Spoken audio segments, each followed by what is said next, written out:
Welcome back to Solentha Stories. Let's fuel your day with some intense passion and non-stop excitement. Grab your gear, we're moving into the story now. My fiancé's friends joked that he had a backup fiancé, waiting if I ever messed up. I smiled like it was no big deal. Then I walked over to the girl they meant, put the cheap $100 ring in her hand and said, "Go ahead. He's yours now."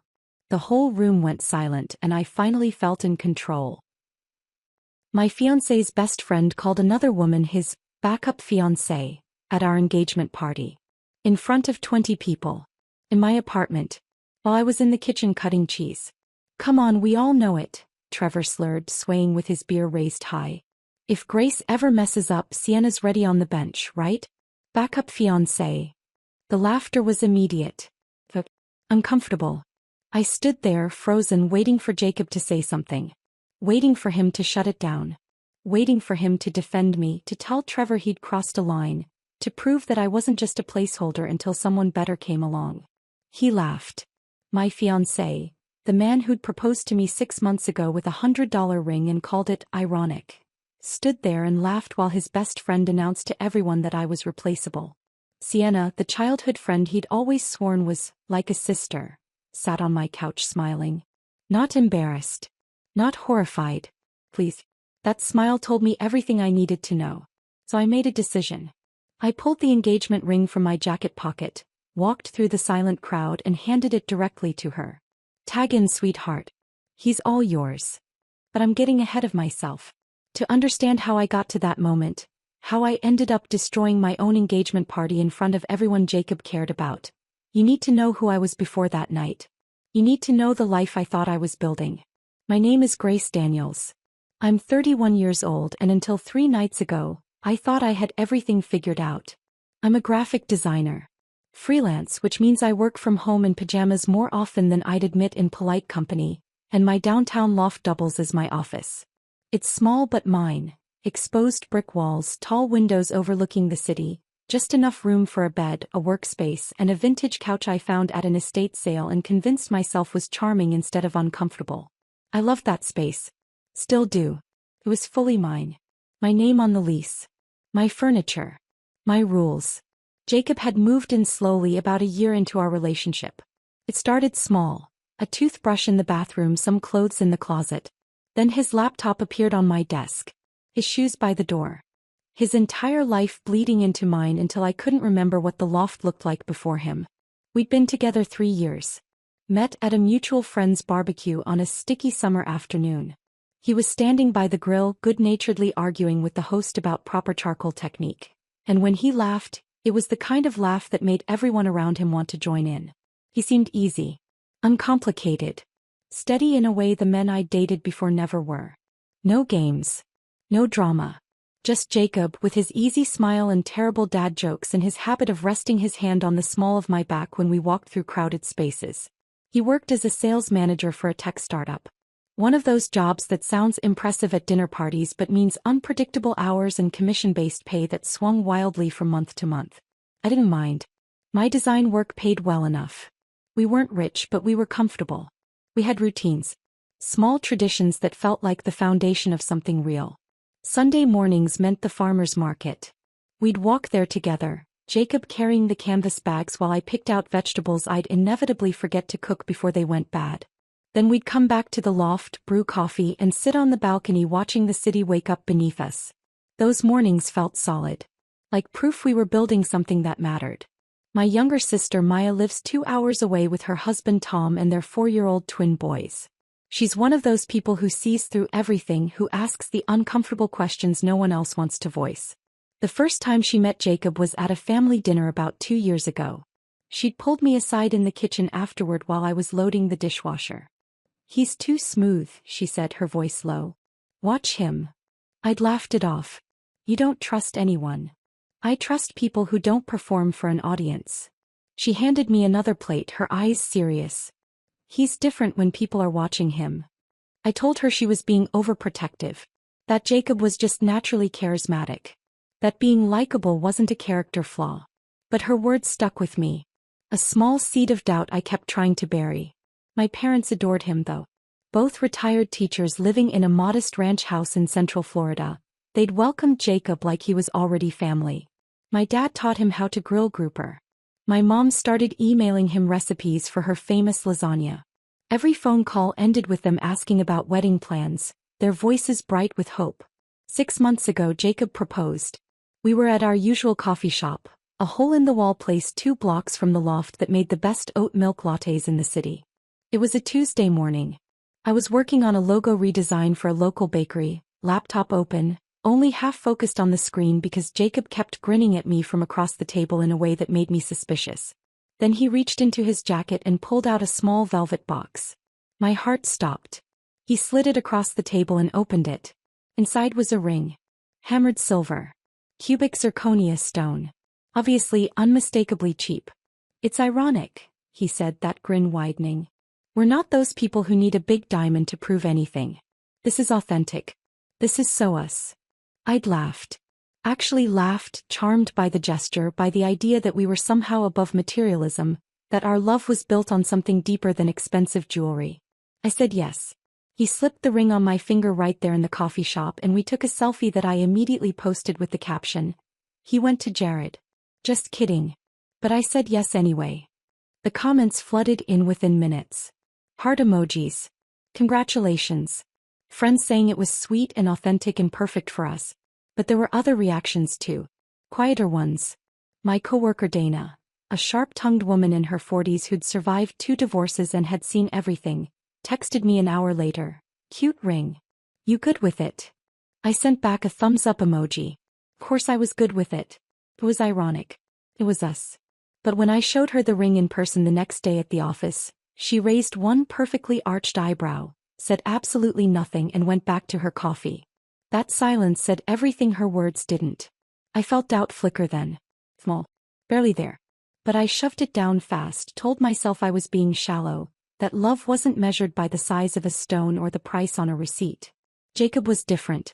That's what I kept telling myself. He was real.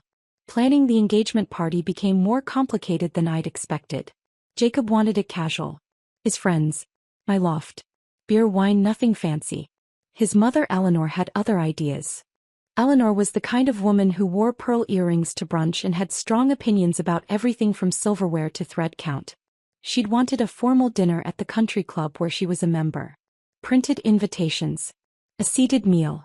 The kind of event that announced to her social circle that her son was marrying well.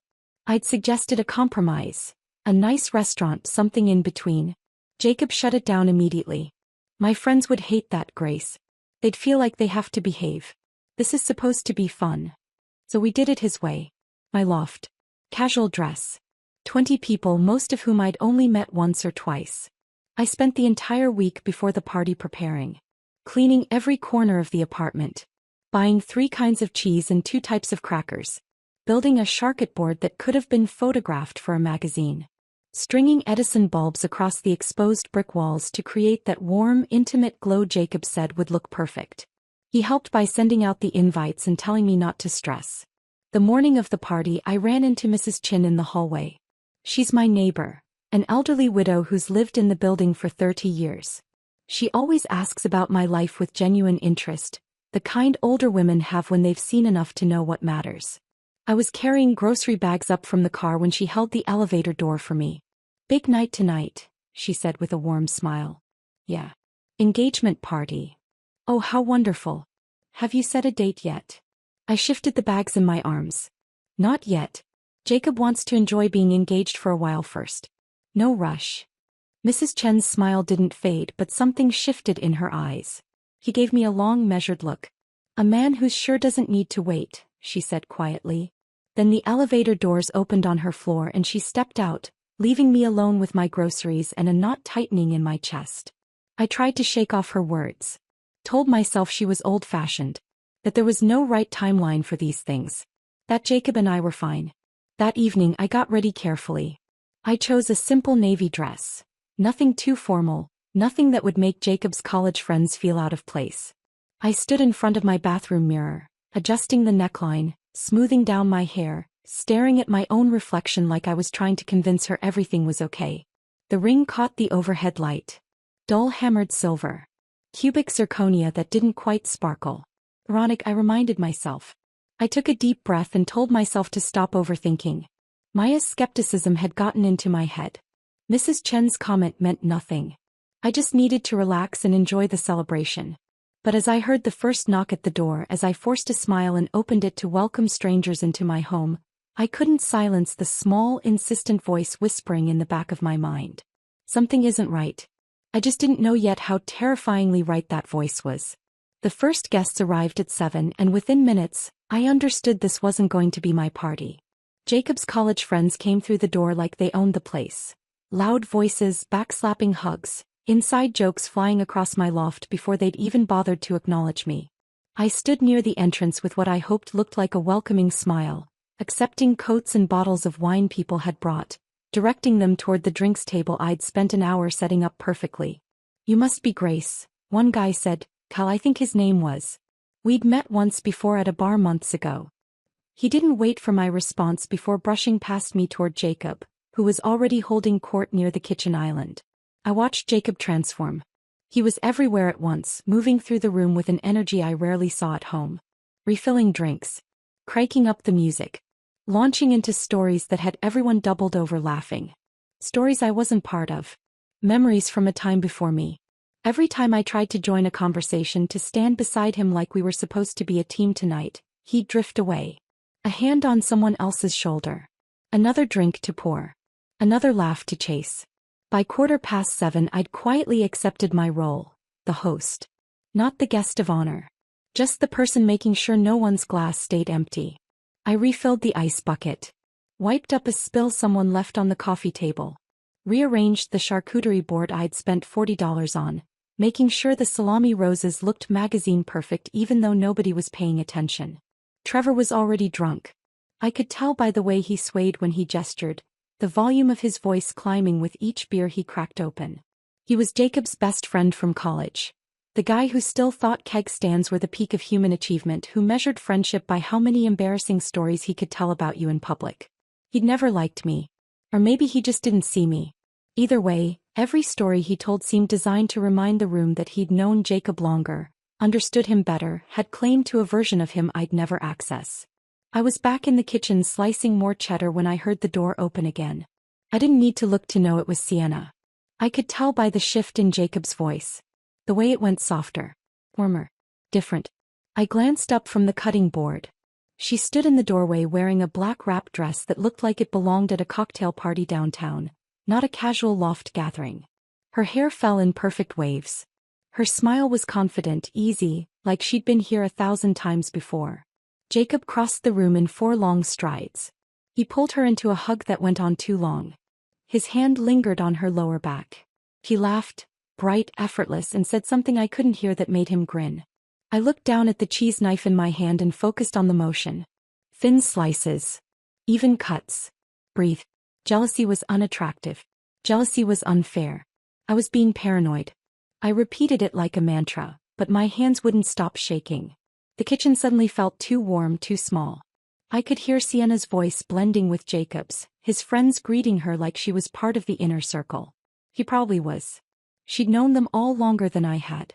When I finally carried the refilled board back to the living room, Sienna was sitting on my couch. Jacob sat beside her, his arm draped casually along the back cushions. Not touching her directly. But close. Too close. I set the board down on the coffee table and no one even glanced at it. The music got louder. Conversations grew more animated.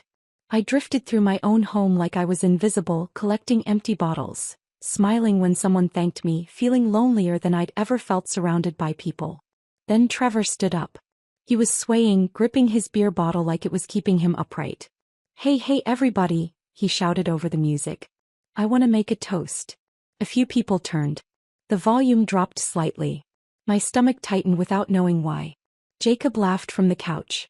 "Trevor, man, sit down." No, this is important." Trevor raised his bottle higher, grinning like he was about to deliver the performance of the night. To Jacob and Grace. A couple of people lifted their drinks. I felt heat crawl up my neck, unsure whether to smile or disappear into the kitchen.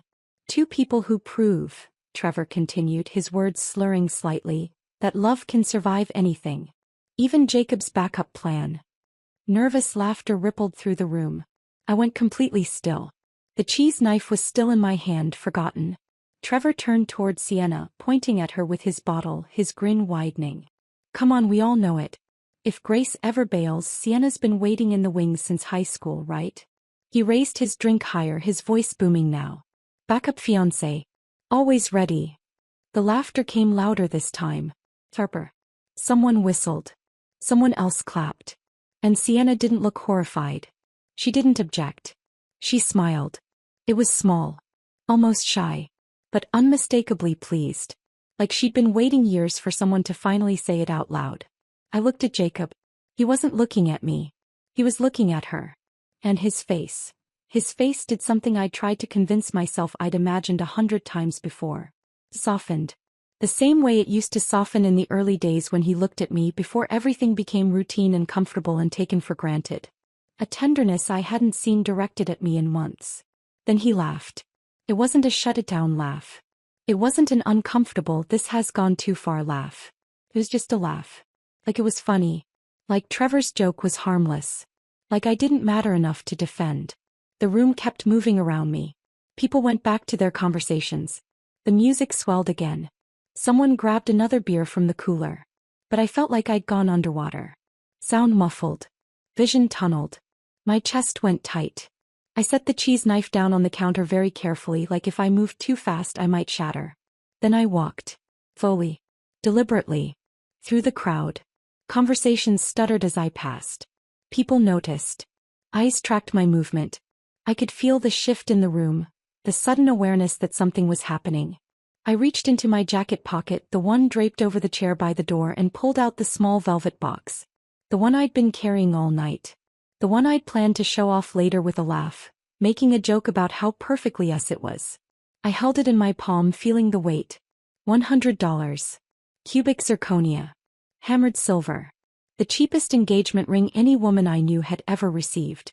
And about to become the most expensive thing I'd ever owned, because it was going to cost me a relationship, a future, an entire imagined life. I walked straight to Sienna. She looked up. Her smile faded. Her eyes went wide. I opened the box. The ring caught the Edison bulb light, glinting dully. Go ahead, I said. My voice was steady. Come. Terrifyingly even. He's yours now. I placed the box directly in her hand. The room went completely silent. Not awkward silence. True silence. The kind where you can hear your own heartbeat. Sienna stared at the ring, her face cycling through shock, confusion, dawning horror. Grace, I didn't. You didn't what? I interrupted softly. Didn't mean it. Didn't know. I smiled and I could feel how sharp it was. Or didn't think I'd actually hear it? Jacob shoved through the crowd, his face going red. Grace, what the hell are you doing? I turned to him slowly. Ending the audition. His jaw dropped. It was a joke. Was it? I looked around the room at all the faces staring back. Because everyone here seemed to think it was pretty funny. Even you. You're overreacting. No, I said, and my voice dropped to something cold and final. I'm done reacting. I walked to the door and opened it wide. Party's over, I said. Everyone out. Nobody moved. Trevor muttered something. Come on, she's just out, I repeated louder. They started shuffling toward the exit. Some looked apologetic. Some looked annoyed. Most just looked uncomfortable, eager to escape whatever mess this had become. Sienna stood frozen, still clutching the ring box like it might explode in her hands. Keep it, I said when she tried to give it back. Apparently you've been waiting long enough. Jacob grabbed my arm as the last person squeezed through the doorway. You just humiliated me in front of everyone. I yanked free. Funny. That's exactly how I felt when your best friend called another woman your backup fiancé and you laughed. It wasn't like that. Then what was it like, Jacob? My voice cracked for the first time. Because from where I stood, it looked like everyone in that room knew something I was too stupid to see. He stared at me, mouth opening and closing, searching for words that wouldn't come. I stepped back and closed the door in his face. The lock clicked. The silence that followed pressed against my skin like a physical weight. I stood there back against the door looking at the wreckage. Half-empty glasses on every surface. Abandoned napkins. The charcuterie board barely touched. Edison bulbs still twinkling, mocking me with their warmth. I walked slowly to the coffee table. The ring box sat there. Sienna must have dropped it before she ran. I picked it up and opened it. Stared at the dull silver circle inside. After a long moment, I whispered to the empty room. Best $100 I ever spent. The pounding started less than 10 minutes after I locked the door. Grace, open up. We need to talk about this. Jacob's voice came through the wood, thick with alcohol and desperation. I could hear the slur in his words, the edge of panic underneath the anger. I stayed where I was, standing in the middle of my loft, surrounded by half-empty wine glasses and abandoned plates. Grace. Louder this time. More insistent. Then other voices joined in. Trevor. Kyle. Maybe 2 others I couldn't identify. Come on, Grace, you're being crazy. He didn't do anything wrong. It was just a joke. Their voices overlapped, building into a chorus of indignation, all of them convinced I was the problem. That I'd overreacted. That I'd ruined a perfectly good night over nothing. I walked to the couch, sat down and pulled out my phone. I scrolled through my podcast app until I found exactly what I was looking for. A financial independence podcast I'd been meaning to listen to. Episode title, Building Wealth Through Autonomy. The irony wasn't lost on me. I put in my earbuds, pressed play, and let a calm woman's voice talk about investment strategies and emergency funds while Jacob and his friends shouted on the other side of my door. There was something strangely powerful about it. About refusing to engage. About letting them exhaust themselves against my silence while I sat there learning about index funds and retirement planning. They kept at it for maybe 20 minutes. Pounding. Shouting. Demanding I be reasonable. Then I heard Trevor's voice louder than the rest. Dude, I think she's calling the cops. I wasn't. But the threat was enough. The hallway went quiet. I heard shuffling. Muttered cursing. The sound of the elevator doors opening and closing. Then nothing. I sat there for another few minutes just to be sure before pulling out my earbuds. The silence in my loft felt enormous. Suffocating and liberating all at once. I stood up and started moving through the rooms, turning off the Edison bulbs one by one, collecting abandoned glasses and plates, wiping down surfaces. My hands moved on autopilot while my brain cataloged everything around me. The vintage record player in the corner. His. The throw blanket on the couch. Mine. The coffee table books about architecture. His. The framed print above the desk. Mine. 3 years of a shared life and I was already dividing it into 2 separate columns. His. My. What stays? What goes? I didn't sleep that night. Just lay in bed staring at the ceiling, my phone face down on the nightstand, feeling the weight of what I'd done settling over me like a heavy blanket. I woke up to 73 notifications. The number glowed on my screen when I finally picked up my phone at 7 a.m., squinting against the morning light coming through the windows. Texts. Missed calls. Voicemails. All of them from the same rotating cast of people. I made coffee first. Strong black, the kind that burns going down. Then I sat on the couch and started reading. Jacob's messages came in waves, the tone shifting with each one. I can't believe you did that. You humiliated me in front of everyone. It was a joke, Grace. You have serious trust issues. Then the guilt-tripping started. You're throwing away 4 years over nothing. I thought you were better than this. Everyone thinks you're unstable. And finally, the manipulation. I'm staying at Trevor's. Hope you're happy. My mom's devastated.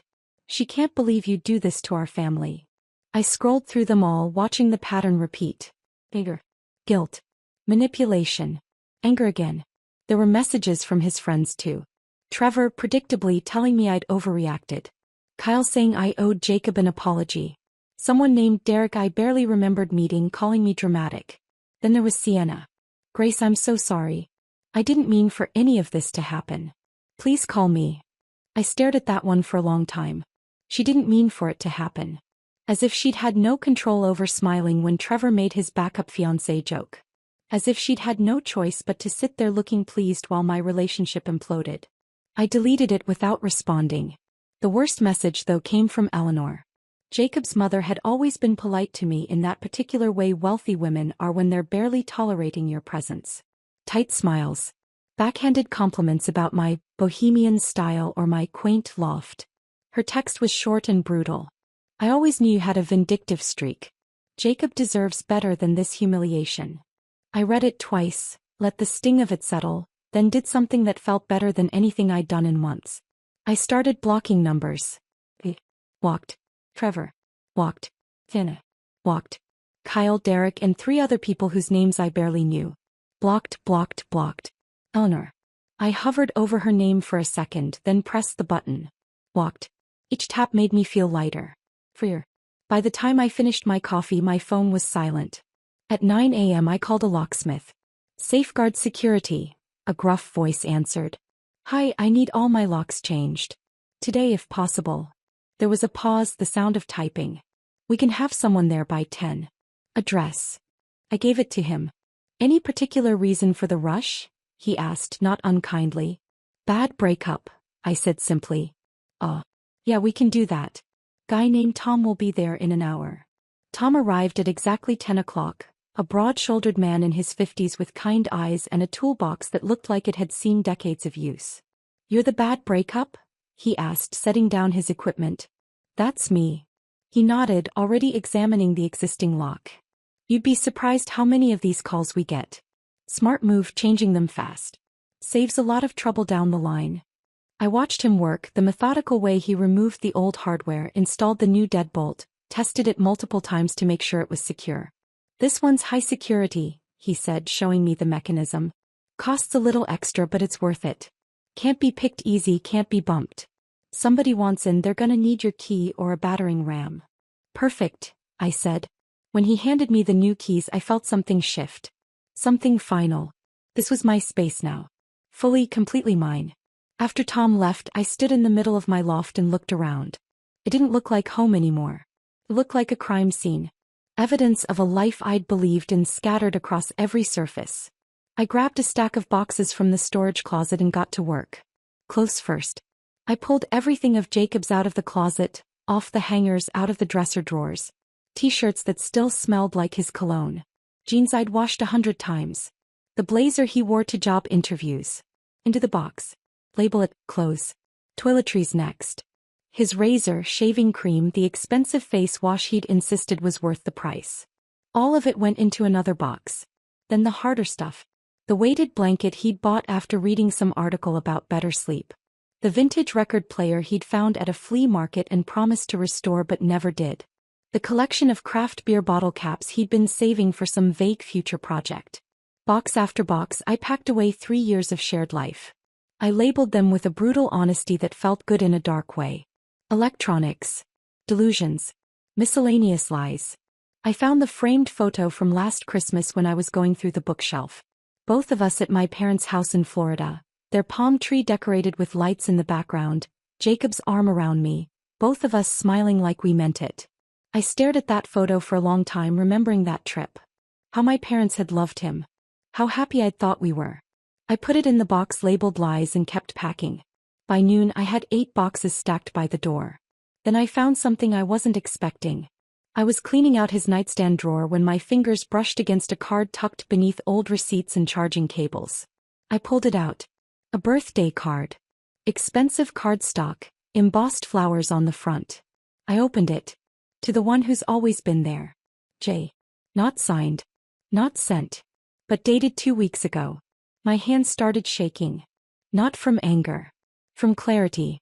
This wasn't a joke Trevor had made up on the spot.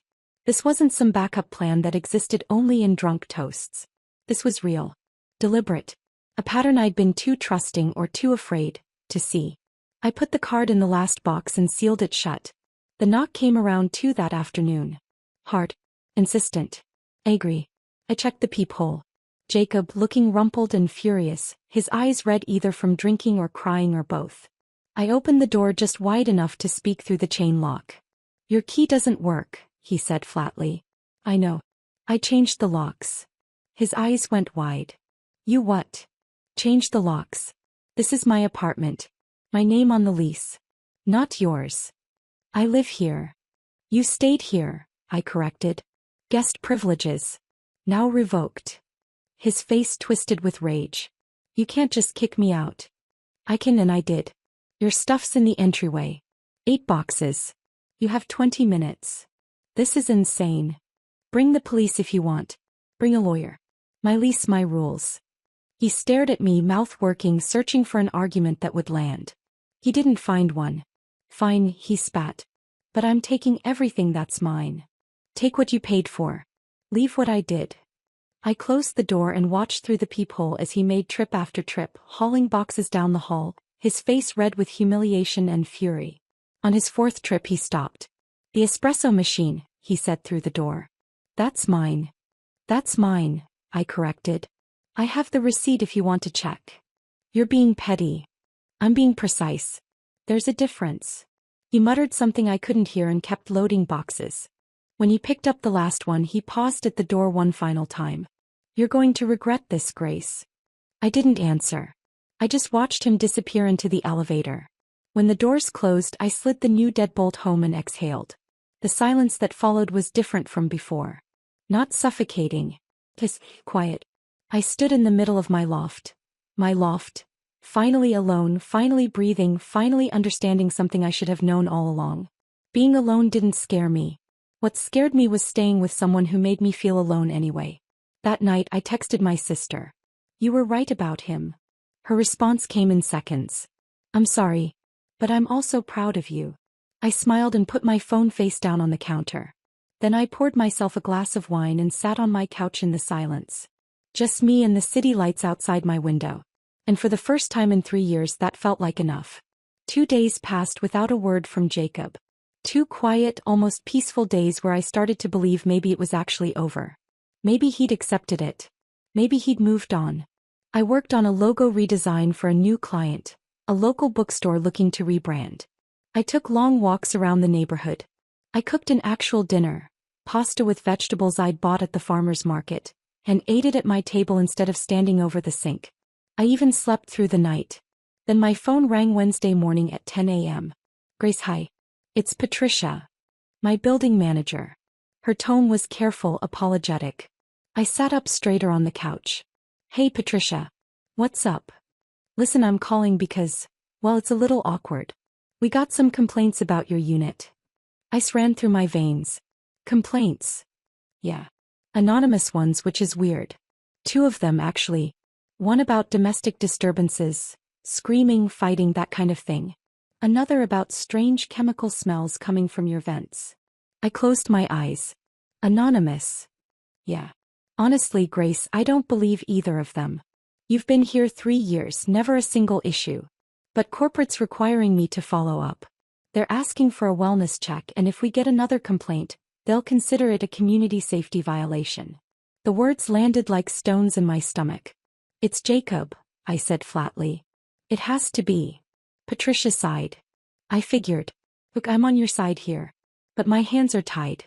Corporate sees multiple complaints, they panic. You know how it is. I did know. I also knew exactly what Jacob was doing. He couldn't control me anymore, so he was trying to control my home. My stability. My sense of safety. I understand, I said, my voice steadier than I felt. I'll handle it. I'm sorry, Grace. Really. After we hung up, I sat very still on my couch, staring at the coffee table, my phone still in my hand. This wasn't heartbreak. This wasn't a man struggling to let go. This was retaliation. Calculated and deliberate. He was trying to make me homeless. Trying to punish me for having the nerve to walk away. I sat there for maybe 20 minutes, feeling the weight of it, the unfairness, the sheer vindictiveness. Then I called Dana. We met at our usual cafe, a corner spot 3 blocks from my loft with mismatched furniture and the best iced coffee in the neighborhood. Dana was already there when I arrived, sitting at our regular table by the window. She took one look at my face and stood up. What happened? I told her everything. The anonymous complaints. The wellness check. The threat of a safety violation. Her expression went from concerned to furious in about 3 seconds. He's trying to make you homeless, she said, her voice low and sharp. That's not heartbreak, Grace.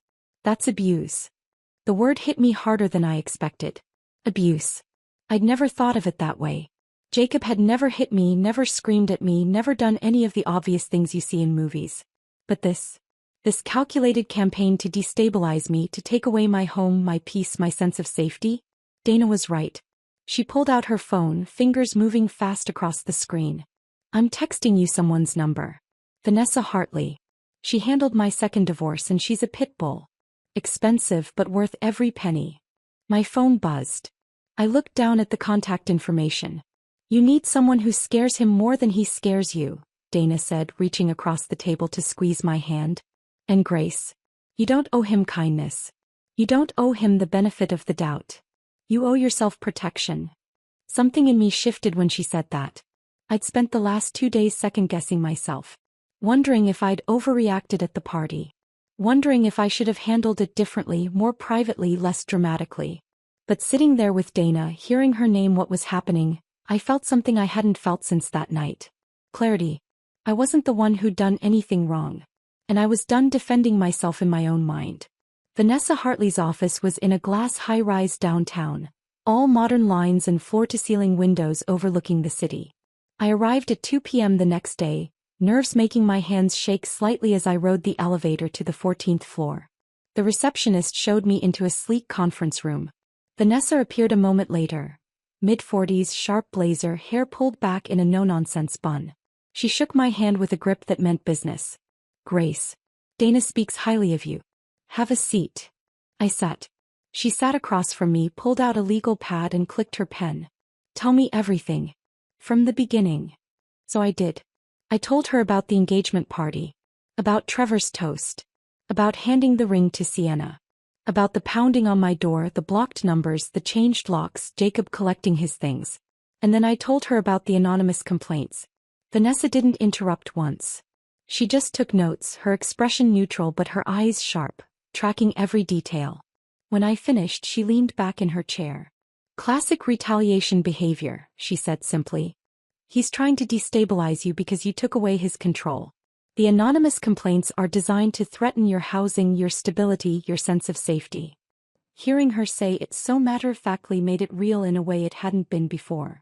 We're going to formalize this, Vanessa continued. Cease and desist letter. Certified mail. We'll send it to Jacob and to anyone else who was present that night who might continue the harassment. I blinked. Like who? The friend who made the toast. The woman who was supposedly the backup. Anyone who's been in contact with you since the breakup trying to pressure you or defend him. Trevor. Tina. We make it clear that any further contact, direct or indirect, will be treated as grounds for legal action. Harassment. Defamation if the false complaints continue. We create a paper trail. She started typing on her laptop, her fingers flying across the keys. This is going to cost you about $400 for the consultation and service. Worth it. I didn't hesitate. Yes. He nodded, still typing. Good. Because men like this? They back off when they realize you're not afraid. When they realize you have documentation and legal representation. They thrive on making you react. We're going to take that power away. She printed out the letter 20 minutes later and read portions of it aloud. The language was precise. Terrifying even. It detailed the false police report Jacob had essentially filed by bringing officers to my door. It named the anonymous complaints as harassment. It warned that any further contact, direct or indirect, would be documented and treated as evidence in potential civil litigation. We'll send copies to Jacob, Trevor, and Sienna, Vanessa said. All certified mail requiring signatures. They'll know you're serious. I signed the authorization forms. Wrote a check for $400. As I handed it over, Vanessa gave me a look that was half empathy, half admiration. You're doing the right thing, she said. A lot of people in your position just try to wait it out, hope it stops. But hope isn't a strategy. Documentation is. When I got home, I sat down at my laptop and drafted an email to Patricia and building management. Kept it clean. Professional. Factual. I summarized the situation. My ex-partner, removed from the residence after the relationship ended, was now filing false anonymous complaints in retaliation. I attached a copy of the cease and desist letter. I made it clear that I took these false reports seriously, that I had legal representation, and that any further complaints should be immediately forwarded to me and my attorney. I copied building management's corporate office. Then I read it over 3 times, making sure every word was right. and I hit send. The moment the email went through, I felt something shift inside me. I wasn't reacting anymore. I was acting, documenting, protecting, building a case. I called Maya that night, sitting on my balcony with a glass of wine, the city lights flickering below. I hired a lawyer, I told her. There was a pause. Then her voice came through, fierce and proud. That's my girl. You're not the victim here, Grace. You're the one who walked away. Don't you forget that. I smiled, looking out at the city. I won't. After we hung up, I sat there for a long time, feeling the cool night air on my face, the weight of the last few days settling into something manageable. Jacob had wanted to make me afraid, to make me doubt myself, to make me regret leaving. Instead, he'd made me stronger. And I wasn't backing down. The silence that followed was unnerving. 3 days passed after Vanessa sent the cease and desist letters. Then 4. Then 5. No texts. No calls. No angry pounding on my door. No new complaints to Patricia. Nothing. I kept waiting for the other shoe to drop, for Jacob to do something dramatic and vindictive, but the quiet stretched on like held breath. I found myself checking my phone compulsively. Every notification made my heart jump. Every unknown number made my stomach clench. I'd open my email expecting threats or angry messages and find only work correspondence and promotional emails from stores I'd shopped at once. The paranoia was worse than the actual harassment had been. At least when he was actively retaliating, I knew what I was dealing with. This silence felt like strategy. Like he was planning something I couldn't see coming. But slowly, cautiously, I started returning to normal. I opened the windows one morning, letting fresh air sweep through the loft for the first time in weeks. I put on music while I worked. Nothing sad, just upbeat indie pop that made the space feel lighter. I cooked actual meals. Chicken and roasted vegetables. Pasta with homemade sauce. Things that required more than a microwave and actually tasted good. My freelance work picked back up too. A new client reached out, a small bakery in the neighborhood looking to rebrand. The owner, a woman named Sophie with flour perpetually dusting her apron, wanted something warm and inviting, something that felt like home. I threw myself into the project. Sketching logos, playing with color palettes, losing myself in the creative problem-solving that had drawn me to design in the first place. It felt almost foreign after weeks of emotional warfare. Like I'd forgotten what normal felt like.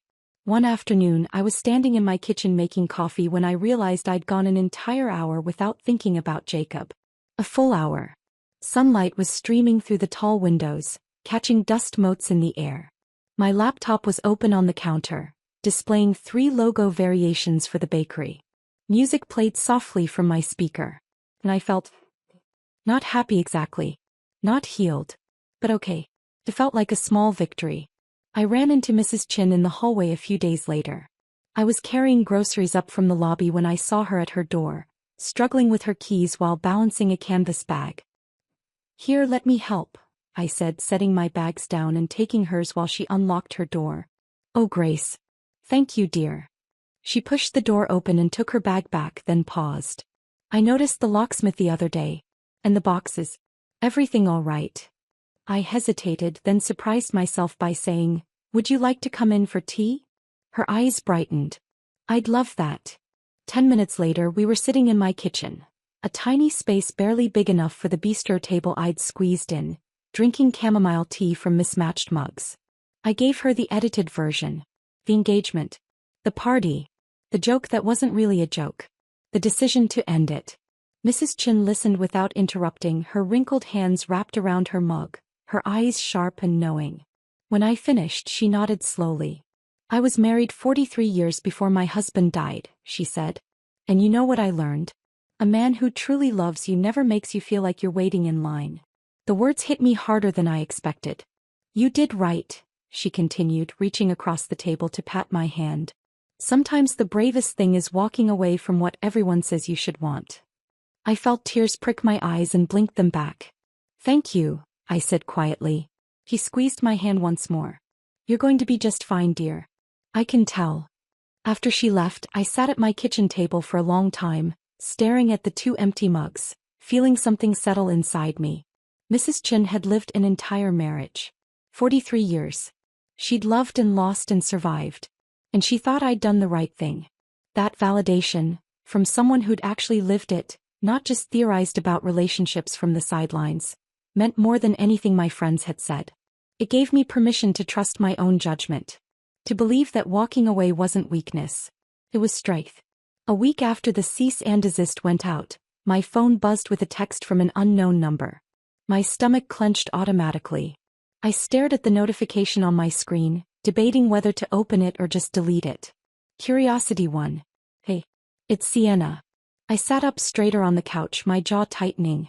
The message continued. I'm out. He's crazy. He wanted me to call your landlord again. Say I saw drugs in your apartment. I'm done being part of this. I'm sorry for everything. I read it 3 times, feeling rage build with each pass. He was out. He was done being part of this. Like she'd been an unwilling participant. Like she hadn't smiled at Trevor's backup fiancé joke. Like she hadn't been texting Jacob at midnight for months. Like she hadn't been waiting in the wings just like Trevor said. And now she wanted me to know she'd almost filed another false report but decided not to, and somehow that made her a good person? He was sorry for everything. Everything.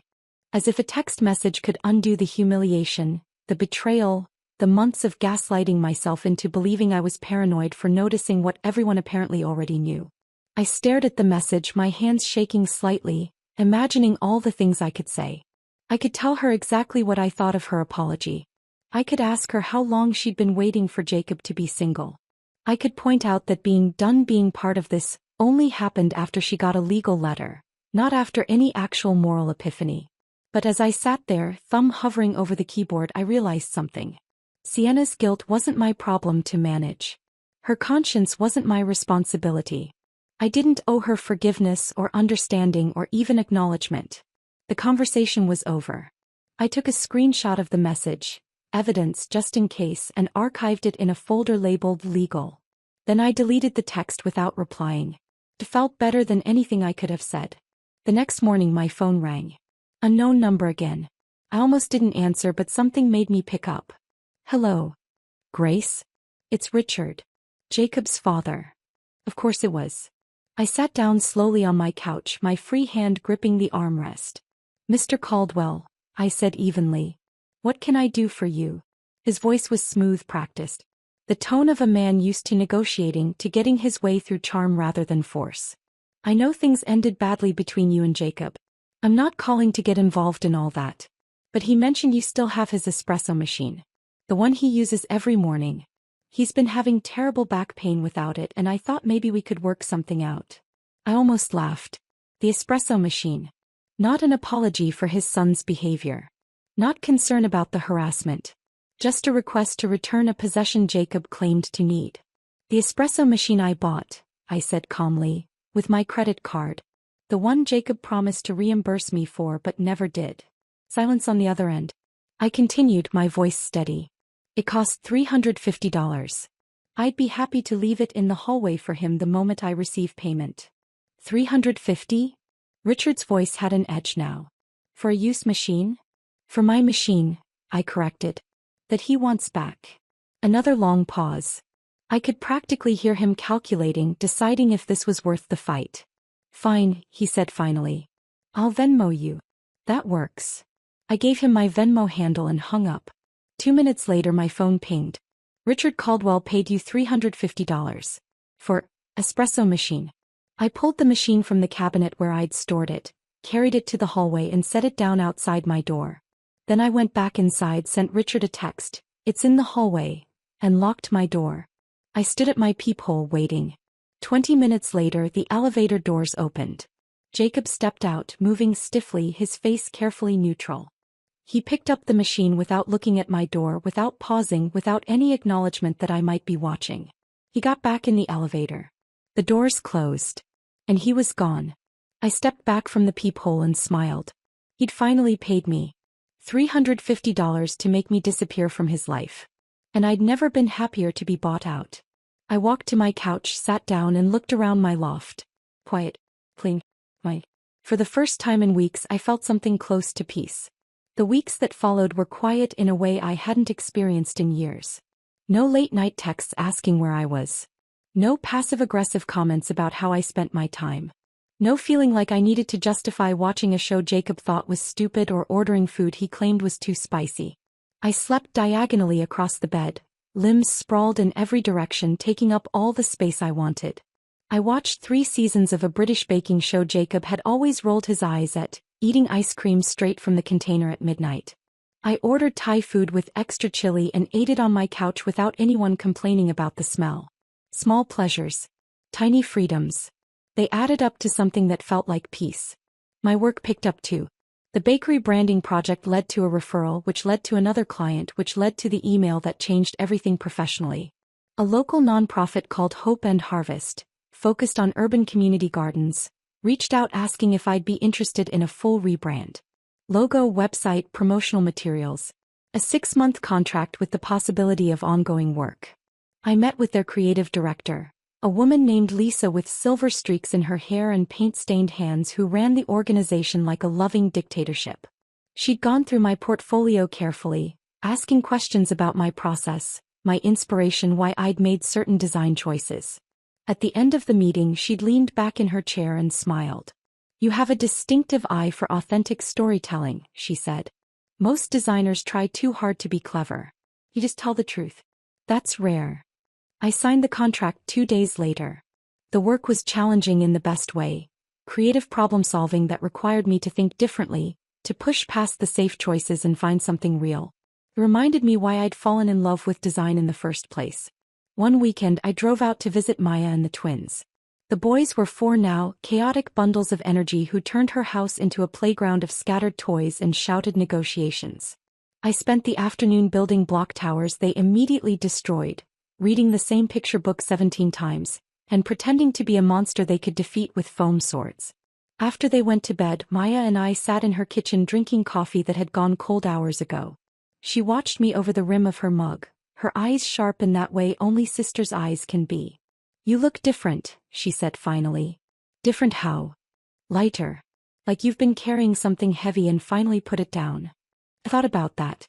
Turned it over in my mind. He was right. The weight I'd been carrying wasn't just the relationship. It was the constant effort of making myself smaller. Of editing my opinions to match his. Of pretending Thai food wasn't my favorite because he didn't like it.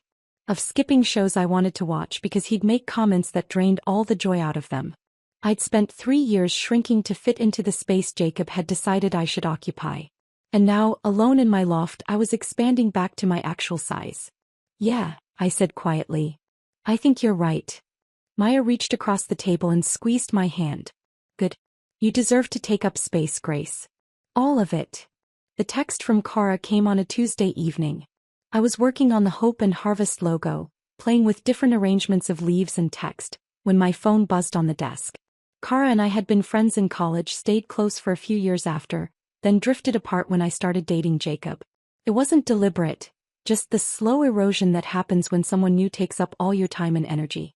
I hadn't heard from her in at least a year. "Thought you should know, Jacob and Sienna are together. Officially. Started dating like 2 weeks after you broke up. Sorry." I stared at the message, waiting for the pain to hit. The betrayal. The confirmation that I'd been right to suspect, right to worry, right to feel like something was wrong. But what came instead was something unexpected. Relief. I texted back. "Thanks for telling me." Then I sat with it. 2 weeks after we broke up. Which meant they'd gotten together almost immediately. Which meant the feelings had been there all along, simmering beneath every "she's like a sister" excuse, every midnight text, every too long hug. Which meant every time Jacob had dismissed my concerns, told me I was being paranoid, made me feel crazy for noticing, he'd been lying. The birthday card I'd found in his drawer suddenly made perfect sense. To the one who's always been there. J. Not unsent because he'd changed his mind. Unsent because he was waiting for the right moment. Waiting for me to be out of the picture. The backup plan wasn't a joke. It was always the real plan. I was just too trusting to see it. I called Dana.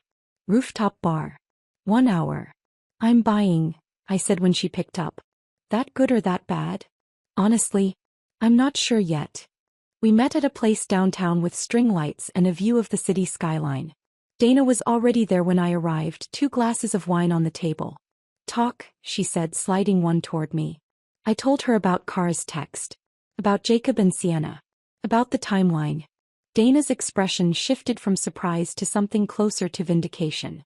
I knew he was a coward, she said, shaking her head. Couldn't even break up with you before moving on.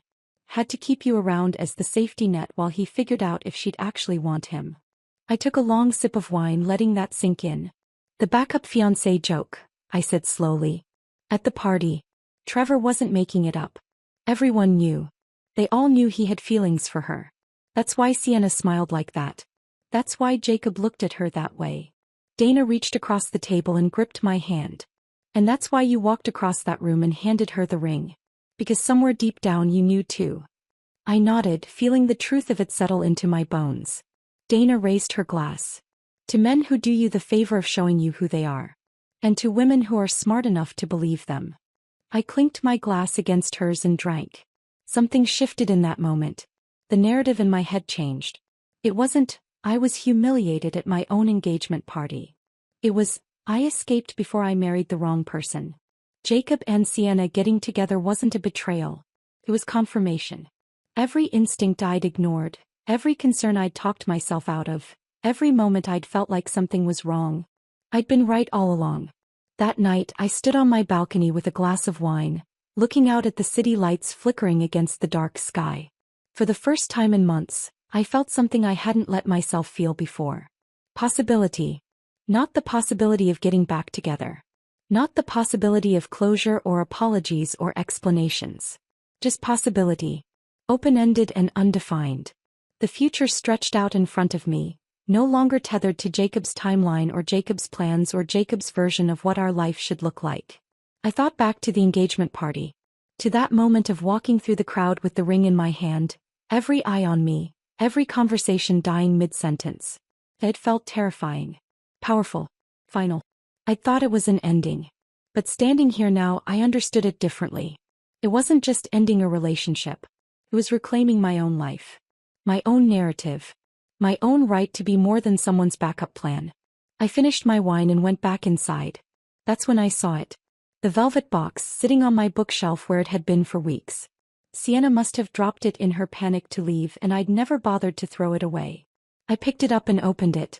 The ring caught the amber glow of the streetlights outside, glinting weakly. $100. Cubic zirconia. Hammered silver. Ironic, Jacob had called it. I turned it over in my fingers, feeling the weight of everything it represented. Then I grabbed my jacket and walked downstairs. The vintage shop on the corner had a donation bin outside, filled with old jewelry, clothing, random household items people wanted gone but couldn't quite throw away. I stood there for a moment holding the box. Then I dropped it in. Someone else can laugh about it, I whispered. Someone who still believes in irony. The box disappeared among other people's discarded treasures. And just like that, it was gone. No longer a symbol of anything I wanted to remember. Just another cheap ring someone thought meant something once. I walked back upstairs, unlocked my door and stepped into my loft. It was quiet. Clean. And for the first time since this whole thing started, that silence didn't scare me. Sounded like freedom. The months that followed felt like learning to live in my own skin again. I started small. Rearranging furniture so the couch faced the windows instead of the TV. Moving my desk to catch the morning light. Buying new throw pillows in colors I actually liked. Deep emerald and burnt orange instead of the neutral grays Jacob had preferred because they were more sophisticated. I hung new art on the walls. A print from a local artist showing the city skyline in abstract watercolors. A vintage poster from a bookstore I loved. Things that made the space feel like mine, not ours. The Hope and Harvest contract turned into steady work. Lisa, the creative director, became more than just a client. She'd invite me to their community garden workdays, where I'd spend Saturday mornings pulling weeds and planting tomatoes alongside volunteers who talked about soil composition and heirloom seeds with the kind of passion I usually reserved for color theory. One evening, Lisa invited me to a gallery opening in the arts district. "You should meet people," she'd said when I hesitated. "Actual people.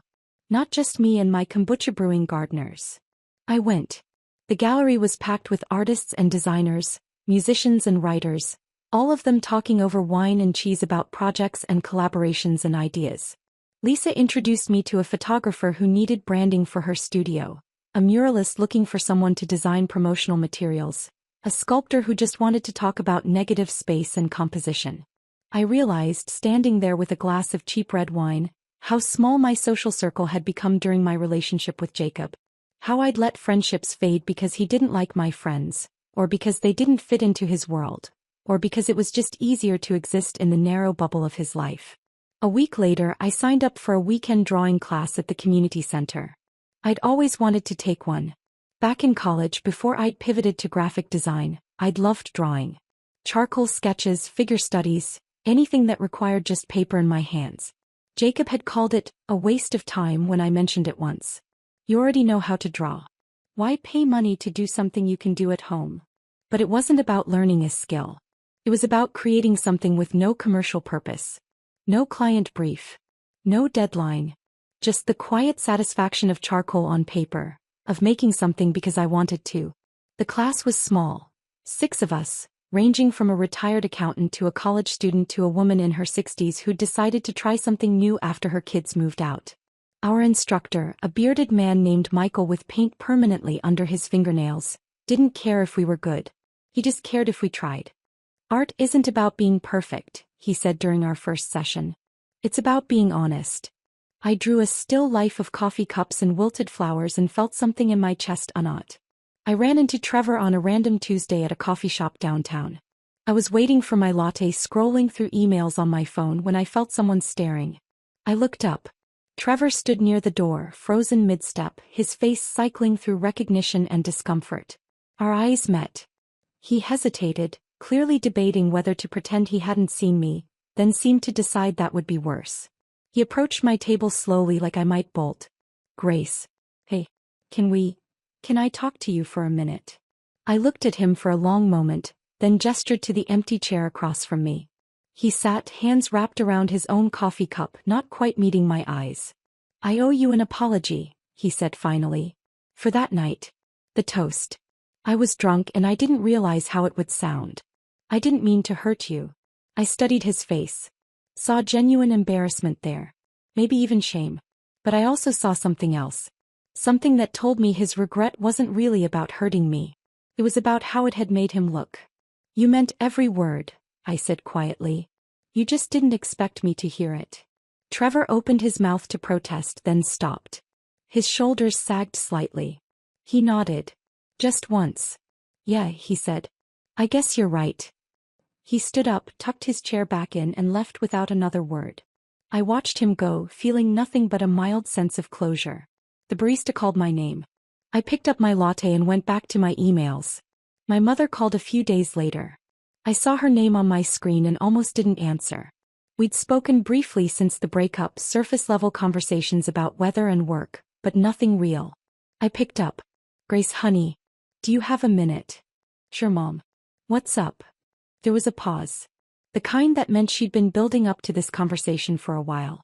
Why didn't you tell me about Jacob? Her voice was hurt, confused. I had to hear from Maya that you two broke up. 3 months ago. Why wouldn't you tell your own mother? I closed my eyes, leaning back against my couch. It was complicated, Mom. Complicated how? Did you even give him a chance to explain? Did you consider therapy? Grace, relationships take work. You can't just throw away a good man over a misunderstanding. The old impulse rose up, to defend myself, to explain, to justify my choices until she understood. But something in me had changed. I didn't need her to understand. I just needed to tell the truth. He had feelings for someone else, I said simply. I wasn't going to wait around to be his second choice. Silence. Long and heavy. Then a sigh. You're stronger than I was at your age, my mother said finally, her voice softer. I stayed in things I should have left. I thought that was what you were supposed to do. Something in my chest loosened. I love you, Mom. I love you too, honey. We hung up and I sat there for a moment, feeling the weight of that conversation settle. We'd never fully agree. She'd probably always think I should have tried harder, should have been more patient, should have fought for it. But for the first time I was okay with that distance. Her choices weren't mine to carry. I saw them together on a Saturday morning at the farmer's market. I'd gone early the way I always did, basket in hand, mentally planning what vegetables I'd actually cook this week. I was browsing the heirloom tomatoes when I saw them across the aisle. Jacob and Sienna. Together. My heart kicked up, automatic and unwelcome. My first instinct was to turn around, to leave, to avoid the awkwardness. But then something stubborn in me said no. This was my market. My Saturday tradition. I wasn't going to alter my path for them. I kept walking. They were at the flower stall, Sienna holding a bouquet of sunflowers while Jacob stood beside her, his hand resting on the small of her back. The same way it used to rest on mine. I waited for the pain to hit. The jealousy. The betrayal. Instead, I felt only a mild curiosity. I wondered how long it would last. Whether she'd eventually notice the same things I had. The way he dismissed her opinions, the way he made everything about him, the way he needed to be the center of every room. Sienna saw me first. Her eyes went wide. Panic flickered across her face. She touched Jacob's arm, a quick, urgent gesture. He turned. Our eyes met across the market. It was strange. Like seeing someone I used to know in a dream. Recognition without connection. Familiarity without feeling. I nodded once. Polite. Impersonal. Then I turned to the herb vendor and bought basil and rosemary, asking about the best way to keep them fresh, listening to her detailed explanation about trimming stems and changing water. The normalcy of the transaction felt like victory. When I glanced back, they were gone. I finished my shopping, bought a bouquet of wildflowers for myself, and walked home through the sun-dappled streets, feeling lighter than I had in years. That afternoon, I arranged the flowers in a vase on my kitchen counter, made pasta with the basil I'd bought, and ate it on my balcony while watching the city move below. The sky was clear. The air was warm. My loft was quiet. And for the first time in as long as I could remember, I wasn't waiting for anything. I wasn't waiting for Jacob to change. Wasn't waiting for closure. Wasn't waiting for someone else to validate my choices. I was just here. Living. Moving forward. Building something new from the pieces of what I'd left behind. And it felt like enough. 6 months after the engagement party, I woke up on a Saturday morning to silence. Not the oppressive kind. Not the lonely kind. Just quiet. Soft autumn light filtered through my windows, turning everything in the loft golden. I stretched across the bed, still sleeping diagonally, still taking up all the space I wanted, and felt nothing but contentment. I made coffee the way I liked it. Strong with just a splash of oat milk. No compromise. No one commenting that it was too bitter or suggesting I try something sweeter. I carried my mug out to the balcony, wrapped in my favorite oversized sweater, the one with the holes in the sleeves that Jacob had always said made me look like a college student. I loved that sweater. The city was waking up beneath me. Early joggers on the sidewalks. A few cars passing. The coffee shop on the corner just turning on its lights.